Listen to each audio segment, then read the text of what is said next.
So, just for housekeeping, for the speakers for today and tomorrow, the chairs will time your time 30 minutes till the end. So you need to calculate your time for questions in, okay? Because this is usually the question: do we time the talk itself, and how do you allow questions or not? We will time 30 minutes, and you calculate your time for questions in. Okay, now we have Marco Schmidt from RIPE NCC. He is the process development master, and he will talk about PDP. Thank you.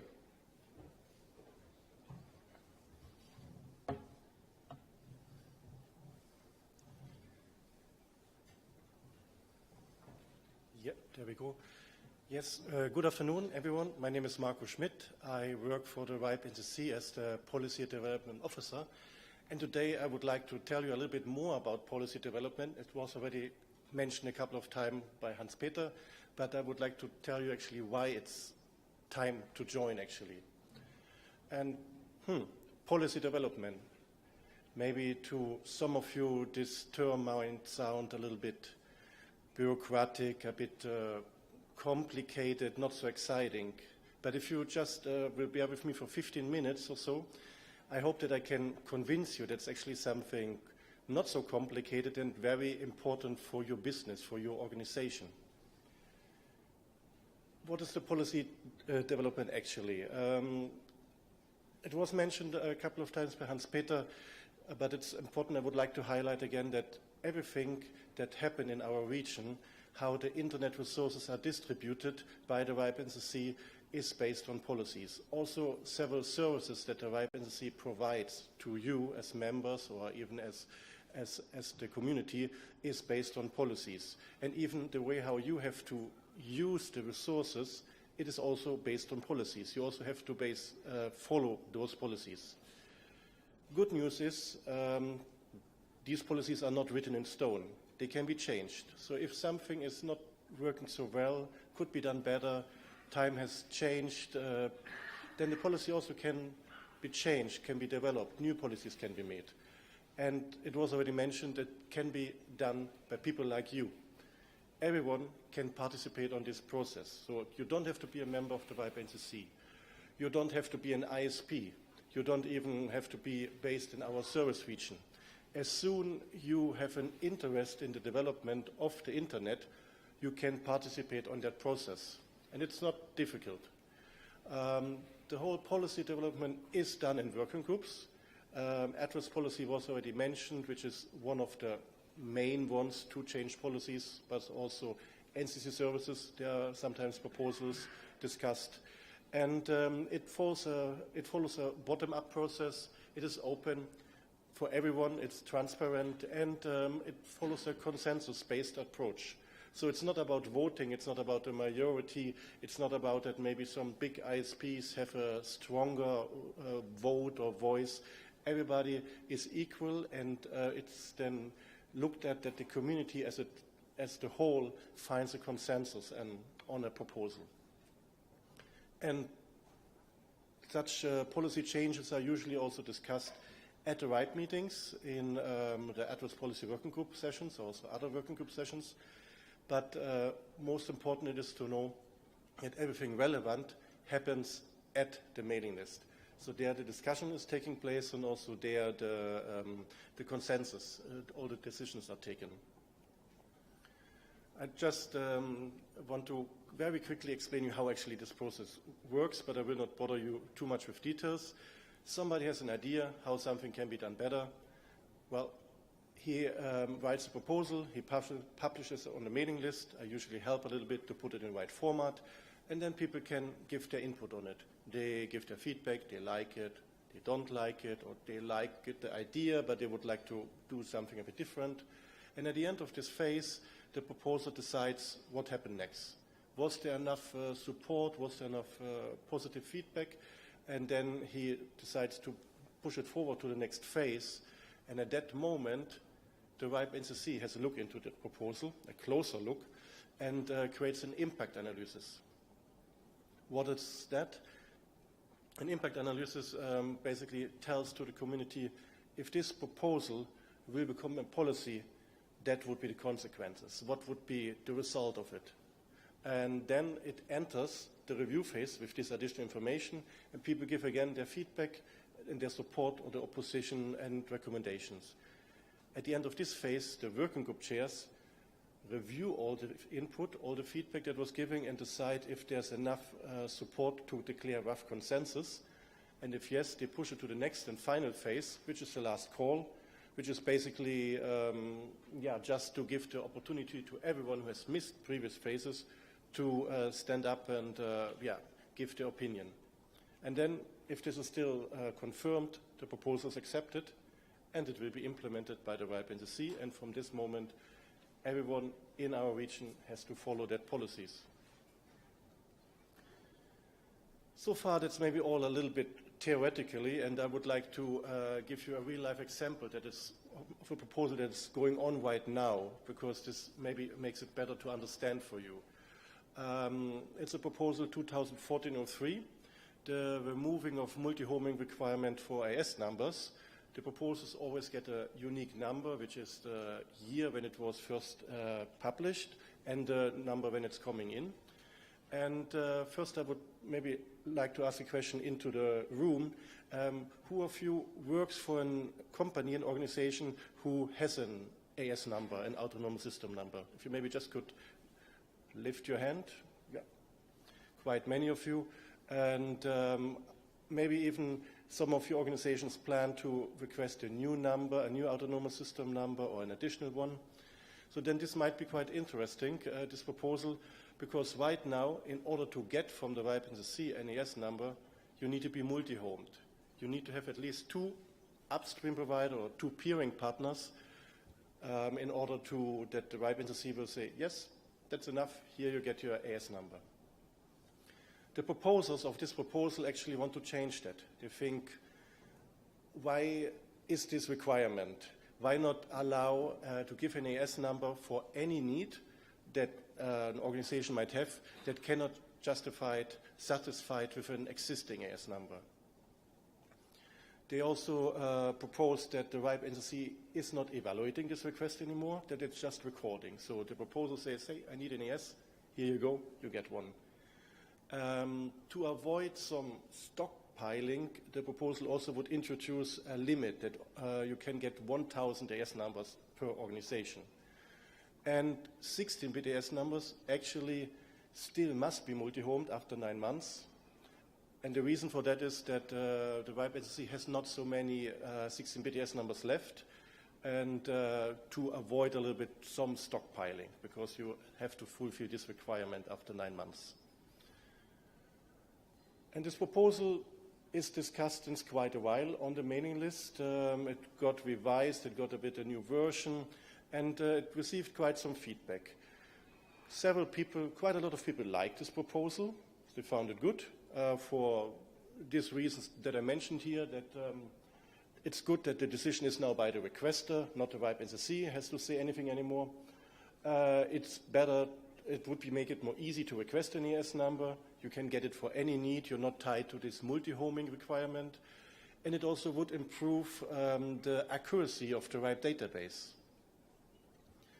However, there also were a couple of people who are opposing that proposal at this moment.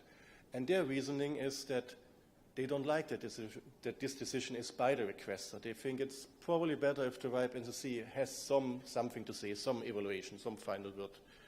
They also think that this proposal would maybe complicate the policy, because now there would be this limitation of 1,000 AS numbers. There would be, the differentiation, 16-bit AS numbers would be treated different than 32-bit AS numbers. It also, they're afraid of the risk of stockpiling, because you can get 1,000 AS numbers without any evaluation needed, any justification needed. And they also think this creates a kind of garbage collection because the RIPE NCC must record all the needs that were provided, but cannot do anything with it. So, yeah, they were not so happy with it. And now actually I would like to ask you what you think, because this is just a very high-level presentation of this proposal, and some of you might have heard it for the first time, but if I would if I can ask you for just a sign of hand, who would support this proposal? A couple of hands. Yeah, don't be shy, there's nothing wrong with it. And who would maybe oppose this proposal? Also some people opposing proposal. Okay. Good news is this proposal is still under discussion. It is in the review phase right now, so the RIPE NCC has created an impact analysis, and it's in review phase until the 19th of May. It was decided to have an extended review phase because one side discussion was that if AS numbers would be charged, you as the resource holder or the sponsoring LAR would be charged for such an AS number, it might make a difference and it might avoid stockpiling because you need to pay for it. Right now, an organization doesn't need to pay for AS numbers. And so if you actually think this proposal is something that might impact your organization, have a look at the complete proposal on the text that is on our website, in the archive of the mailing list, and on the also what says the impact analysis of the RIPE NCC. And then, yeah, don't hesitate to give your opinion on the mailing list. A few slides further, I will explain you that it's not that difficult how to do this. Now I actually would like to show you how the participation on this policy development process is doing over the region that we have here. So you see here a map of Europe, more or less, and the participation, how many people from which country contributed on the mailing list over 2014, over the whole year 2013. And you actually see it's a quite nicely distributed participation. There's coming some input from all parts of our region. As more intense you see the color, as more intense you see the color, as more participation is from this country, more people speak up, they have more postings. And now I would like to show you how is the participation from that region.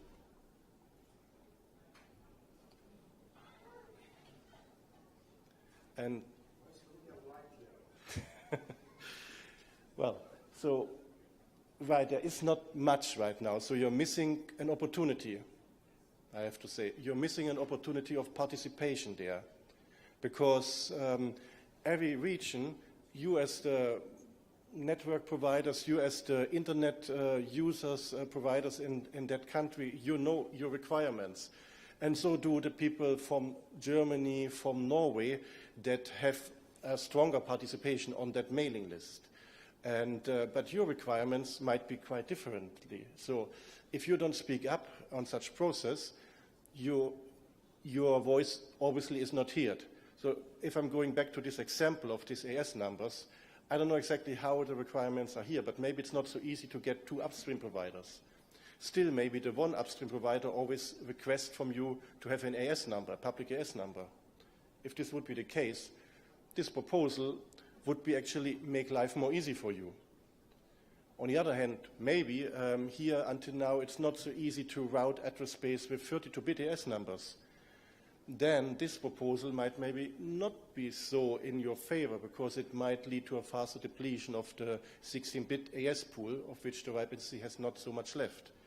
So it's always really something to be considered. And yeah, as Jan George just mentioned, so there's only from, if you look at the countries of former Yugoslavia, there's only Slovenia is a slow participation, which is one person that spoke up last year, and he's in the room, and I'm not mentioning names, but he's quite involved in the SEE community.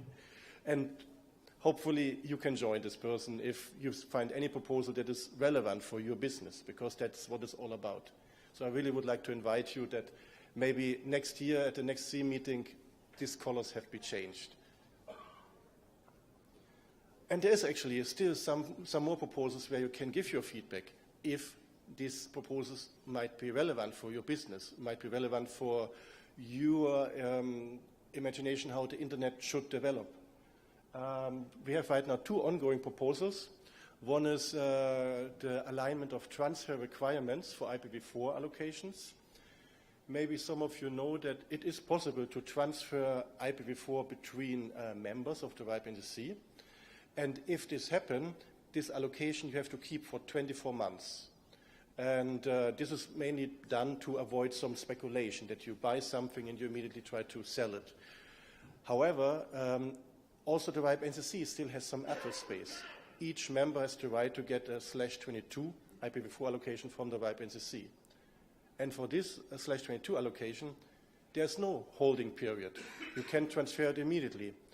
And then it happened that some organizations found a way that they're now going to open multiple LARs, get the /22, and immediately transfer this address space away and open the next LAR, and so on and so on. And this proposal tried to change that. It proposes to apply this 24 months holding period before you can transfer address space also to allocations from the RIPE NCC. Another proposal, just quite fresh on the mailing list last week, is that keep IPv6 PI when requesting an IPv6 allocation. That's again for members of the RIPE NCC. Right now the policy says if you want an IPv6 allocation and you have already got in the past, maybe before you became an LAR, you got an IPv6 PI, you need to return it as long as they don't have different routing requirements. This proposal says that's actually not so good because it delays the process of the whole IPv6 deployment if you need to renumber something that you have just maybe successfully deployed. And it proposes that LARs can keep previous IPv6 PI assignments in any case. There were quite a couple of proposals that were accepted in the last months, especially in March. Many proposals were about transfers. It is now possible in our region to transfer IPv6 PI, IPv4 PI. Before it was already possible to transfer allocations. It is possible to transfer IPv6 and also it's possible to transfer AS numbers. Then it was just mentioned on the mic, there is the proposal to transfer resources between areas.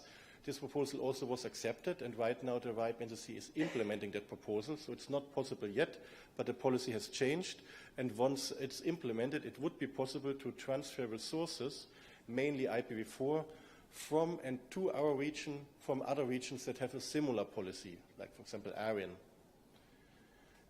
And a proposal that was accepted recently was to remove the IPv6 requirement for when you request your /22 IPv4 allocation. And maybe some of you might say right now, hang on a second.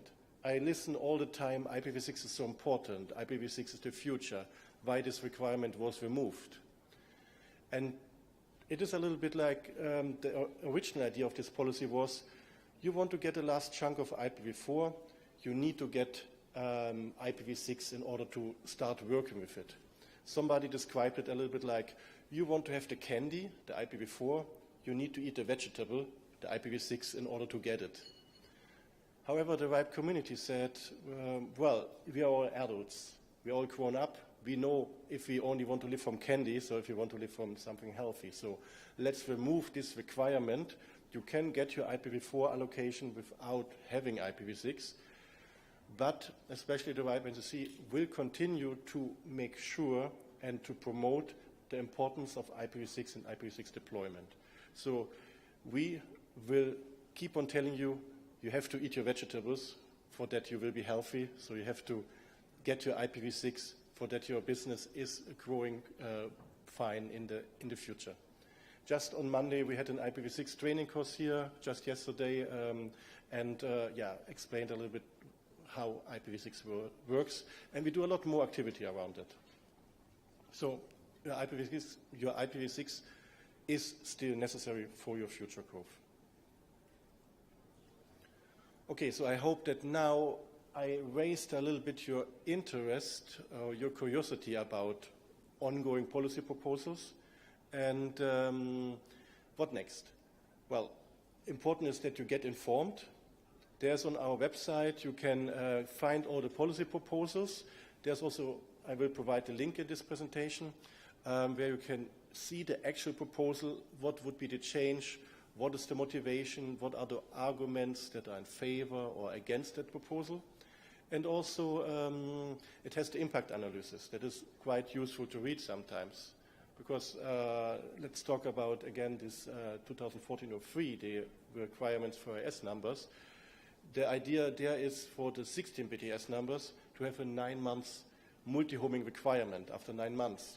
But in the impact analysis, we also say that there is now an AS transfer proposal. So somebody can transfer immediately the 16-bit AS number without waiting 9 months to get it multi-homed. So it's good to really read through everything, maybe also the mailing list archive, and then speak up. How to do this, how to join the discussion? You just simply subscribe to the mailing list and you send an email. Now maybe some of you might think, I don't know, how are the rules on the mailing list, how difficult it is. Maybe English, I'm not so self-confident to write in English. But actually, the participation is quite easy. If you like a proposal, there's not so much what you have to write, what you have to do. You just say, I support this proposal. Or even if you want to explain a bit more why, you say, I support this proposal because it is good and this and that. You sometimes might like a proposal, but also see some edges that you would like to have adjusted. Then you can also do that. Or you simply say, +1, and that's enough. If you want to oppose a proposal, it's not much different, except that you need to explain yourself a little bit more, because somebody who supports a proposal is following the argumentation of the proposer.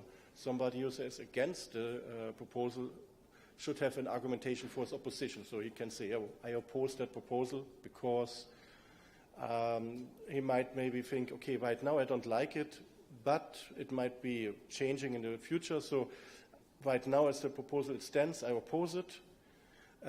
If somebody else has already rejected or opposed that proposal, he can say, yeah, I also propose it. And -1 is not possible. So that's the difference to the support. A -1 is not enough because you're not giving an argumentation why you're against this.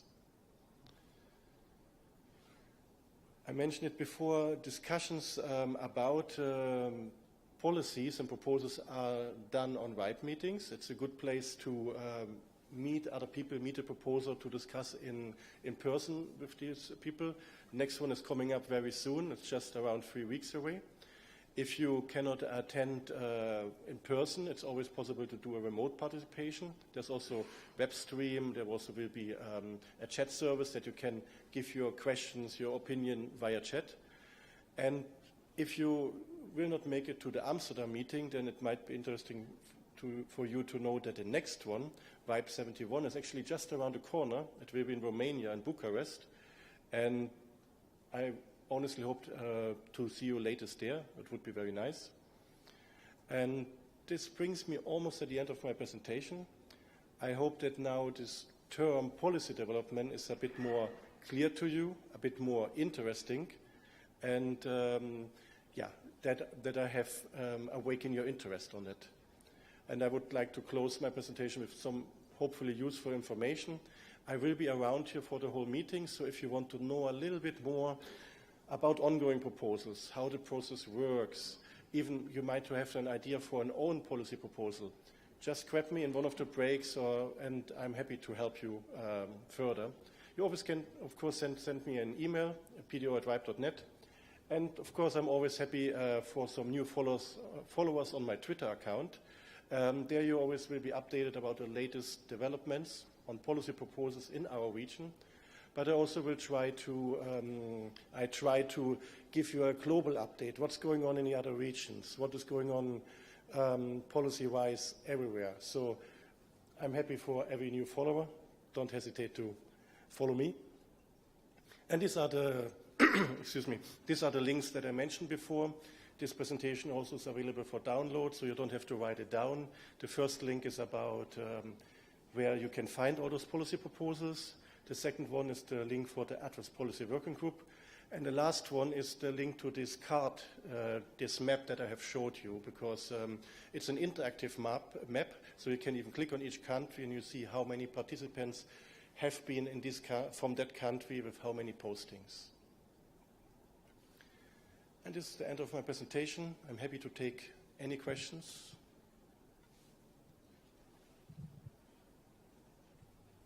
Yes, I'm János Zsako from Hungary, and first of all I would like to thank you for this presentation because I think it was very useful and it is very important to have as much participation in the policy discussions as possible. So it's good to take every opportunity to present how things work and how easy it is actually to participate. I would also like to mention one thing. Namely that I have not seen on your slides any board approval of the policies, and that's because there is no such thing. So it's, I think, important to also mention that this policy development process is very democratic, and the board doesn't have the obligation to accept these policies. The board only makes comments in the impact analysis phases. So this is an important thing which I think should be mentioned as well. Yeah, thank you very much, and I fully agree. It was mentioned by Hans-Peter, but it's absolutely true. It's really only you who make those policies. There's no influence from RIPE NCC or the board. Thank you. Thank you. Is there any other questions? I'm trying to say that you understand everything about the policy development process. Apparently, yes. So I've been through a fair share of policy development process in past years, and I can tell you it's quite easy. You have an idea what needs to be changed, and you start the process, and you go to the appropriate working group, you start the discussion, and then Marco contacts you and actually carries you over the process and leads you through the process. So it's quite easy. Okay, thank you very much, Marco. Thank you.